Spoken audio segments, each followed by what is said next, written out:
Assalamu alaikum warahmatullahi wabarakatuh. Alhamdulillah wassalatu wassalamu ala rasulillah wa ala alihi wasahbihi amma ba'd.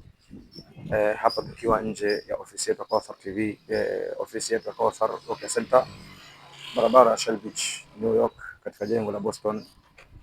Tunawakaribisha sana katika tiba za Qur'an na Sunna ili kuweza kutatua matatizo yenu ya ain, hasad na shaitan na mas na mfano wake. Kwa wale ambao kwamba wako katika kaunti ya Mombasa, fika Likoni, barabara Shell Beach, New York. Na kwa wale ambao kwamba wako maeneo ya Kwale County, fika Kombani, opposite kwa Mzee Hamisi, inshallah taala. Naam, tukiwa katika ofisi yetu hii ya Kawthar Ruqya Center, sehemu ambayo kwamba ni kituo maalum kwa ajili ya tiba Qur'an na Sunna kwa wale ambao kwamba wamesibiwa na ulimwengu wa majini na shaitan kwa maradhi ya sihr na mas na hasad na ain, kama alivyonukuu Mtume alayhi salatu wasalam kwamba aktharu man yamutu min ummati ba'da kitabillahi qada'i wa qadarihi bil anfus, wengi wanaokufa katika umma wangu baada ya maandishi ya Allah na kadari yake na mpango wake Allah subhanahu wa ta'ala, wanaaga dunia kwa sababu ya kijicho na hasad na mfano wake. Mbele yangu hapa kuna kijana Mahmud Osman ambaye kwamba ni kijana aliwahi kuwa na matatizo fulani, kapelekwa hospitalini, lakini kule kashindikana, na kutofikia Allah subhanahu wa ta'ala kasoma Qur'ani na katumia maji ya kusoma Qur'ani kunywa na kuoga na baadhi ya adwiya kidogo ambazo kwamba zipo katika mafundisho ya dini yetu, kwa sababu Mtume anamwambia masahaba zake wakati huo, a'ridu alayya ruqakum la ba'sa birruqya ma lam yakun fi shirk, hebu leteni ruqya zenu, tiba zenu tuzione, nielezeni tiba zenu nizione.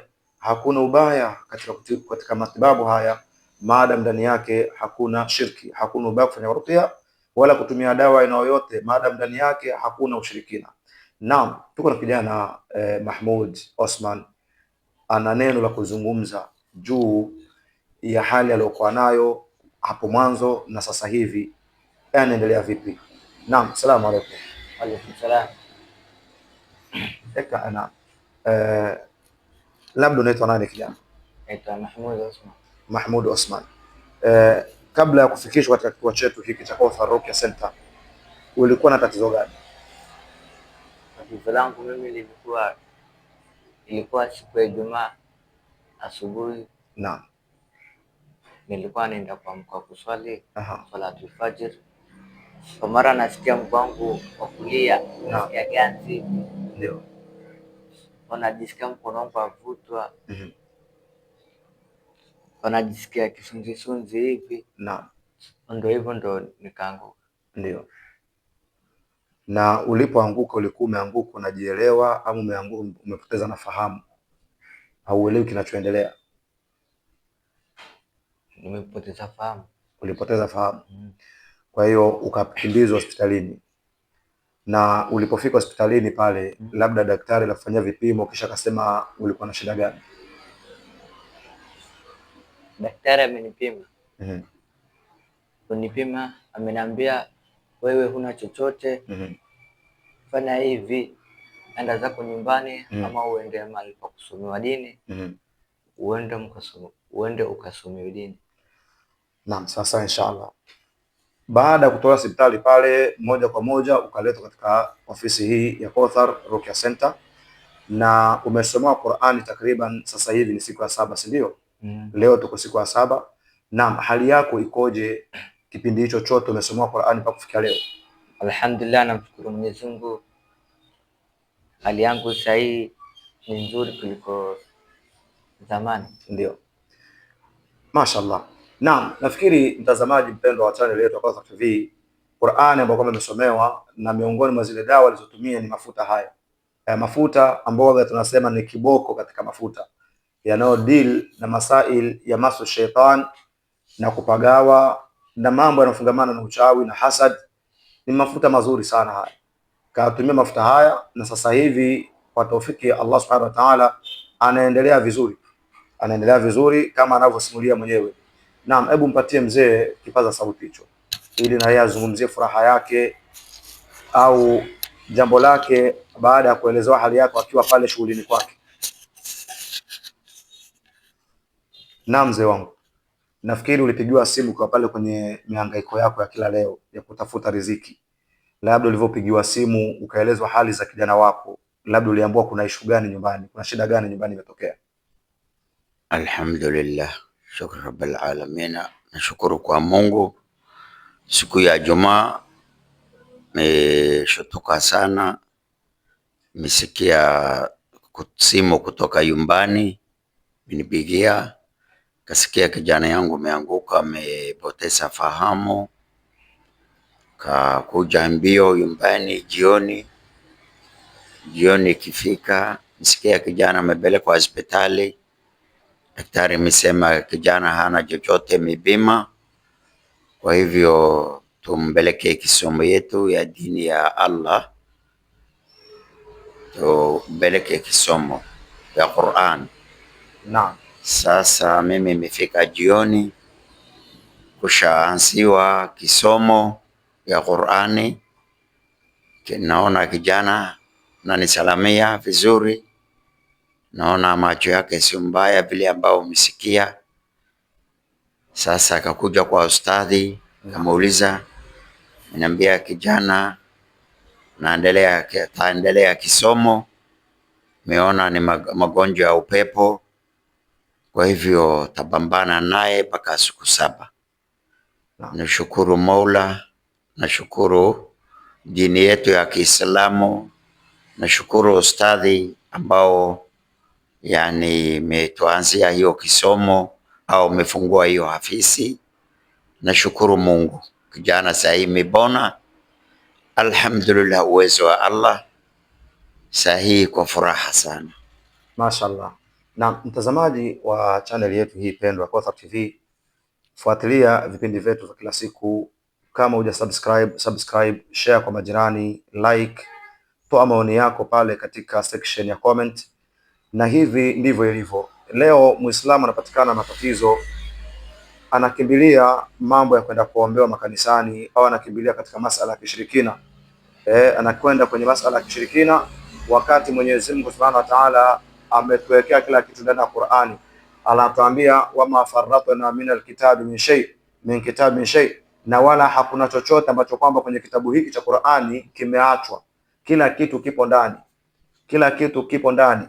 Allah anasema walau annahum radu ma atahumullahu wa rasuluhu wa qalu hasbunallah, lau watu wangekuwa radhi, wangetosheka kwa kile ambacho kwamba Mwenyezi Mungu amewapa na mtume wake alichowafundisha, wakasema kwa midomo yao na nyoyo zao kwamba sisi Allah anatosheleza, basi Mwenyezi Mungu angewafanyia kila kitu. Qur'ani ni kila kitu. Biashara yako inakwenda msegemnege, haieleweki, unauza hakuna faida, unaweka bidhaa pale zinakaa mpaka zinaharibika pale kwa duka. Somewa Qur'ani na kazi itafunguka. Kijana au binti unapeleka katika masomo, anapoteza uwezo wake wa kushika masomo, somea Qur'ani, atapata fahamu. Wala hakuna vitu vingi, bali Qur'ani ni kila kitu. Qur'ani ndio kila kitu katika maisha ya wanadamu wote. Haijalishi awe mtu ni Muislamu au si Muislamu. Leo mtu anapata kuslimu baada ya kusoma Qur'ani. Anasoma Qur'ani, anaona matokeo na hali aliyohangaika nayo kwa muda mrefu inatatuka kwa siku chache kabisa. Anakuja, ustadhi, niingize kwenye Uislamu, ni pesa ngapi? Kuna wengine wanauliza ni pesa ngapi kuslimu? Namwambia hapana, kwenye kuingia kwenye Uislamu hakuna kulipa chochote. Hapa ni maneno unatamka, kisha unakuwa Muislamu rasmi. Kwa hiyo karibuni sana kwa matatizo ya mashaitani, kwa matatizo ya sihir na mas, na matatizo ya hasad na mvurugiko wa ndoa ambazo kwamba hatuelewi shida iko wapi. Leo mtu na mke wake wanagombana kila siku, hawaelewi tatizo liko wapi. Kitu kidogo, vurugu ndani ya nyumba. Qur'ani itawale ndani ya nyumba hii na amani itapatikana. Jambo lingine, makusudio la kuasisi sehemu kama hizi ni kuhakikisha kwamba watu hawaendi kwenye kumshirikisha Mwenyezi Mungu Subhanahu wa Ta'ala. Hayo ndio makusudio yetu makubwa, na kuna haki ya Waislamu kusupport vitu kama hivi, na wale ambao kwamba wanajihusisha na tiba za Qur'an na Sunna, bimaana maraqi, matabibu wa kisheria, wanaosomea watu Qur'ani ya Mwenyezi Mungu na kuatibu watu kwa sunna ya Mtume, basi na wawe wa kweli na wao. Ya ayyuhalladhina amanu taqullaha wa kunu ma'as sadiqin, enyi ambao kwamba mmemwamini Mwenyezi Mungu, mcheni Allah na muwe pamoja na wakweli. Kwa hiyo masala ya kuitisha na zikavu, masala ya kuitisha mishumaa, lete mayaiviza, kalete mbegu saba, hayafungamani lolote na tiba ya Qur'ani na Sunna, bali mtu atibiwe, apatwe dawa ambazo kwamba kwenye mizani ya sheria zinakubalika, na mtu atapona kwa taufiki ya Allah Subhanahu wa Ta'ala. Wasiliana nasi kupitia nambari zetu za simu ambazo ziko mbele ya channel yako hiyo au katika runinga yako hiyo, ili kutufikia. Kwa wale wakazi wa Mombasa County, njoo Likoni, barabara Shell Beach, New York. Kwa wakazi wa kule county, tupatane pale Kombani opposite kwa mzee Hamisi, ipo ofisi yetu hapo na branch yetu. Na mzee wangu Mahmud Osman, labda una ushauri gani kwa watazamaji wetu ambao watapata habari kama hii? Unawashauri nini? Mimi namshauri mwenzangu au mtu yeyote ambao anajisikia yeye si mgonjwa ya hospitali, akuje mahali kama hapa ajitibu. Hapa alhamdulillah iko dawa nyingi, iko dini ya Allah. Dini ya Allah, hakuna dawa kubwa kuliko dini ya Allah. Dini ya Allah navunja jabali, na hakuna kitu ngumu kama jabali. Kwa hivyo mimi nashauria mwenzangu au mtu yote ambao ni mgonjwa akuje hapa Hafisi atibiwe, apate tiba.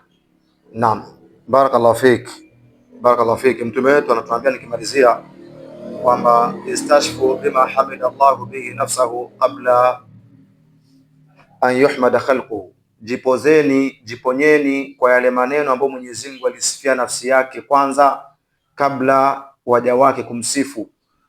Wa bima madaha Allahu bihi nafsahu qabla an yumdaha khalquhu, na yale maneno ambayo Allah alitakasia nafsi yake kabla viumbe vyake vimtakase. Mtume akasema bihamdulillah wa qul wallah, jiponyeni kwa suratul Fatiha na suratul Ikhlas. Kisha Mtume akapiga mstari mwekundu akasema, faman lam yashfihi alquranu fala shafahu ahad, yule ambaye kwamba Qur'ani haitomponya, haitokuwa shifa kwake, basi hakuna wa kumponya. Kama Qur'ani itasomwa na wewe isiwe sababu ya kupona magonjwa yako, basi hakuna cha kusaidia ndugu yangu.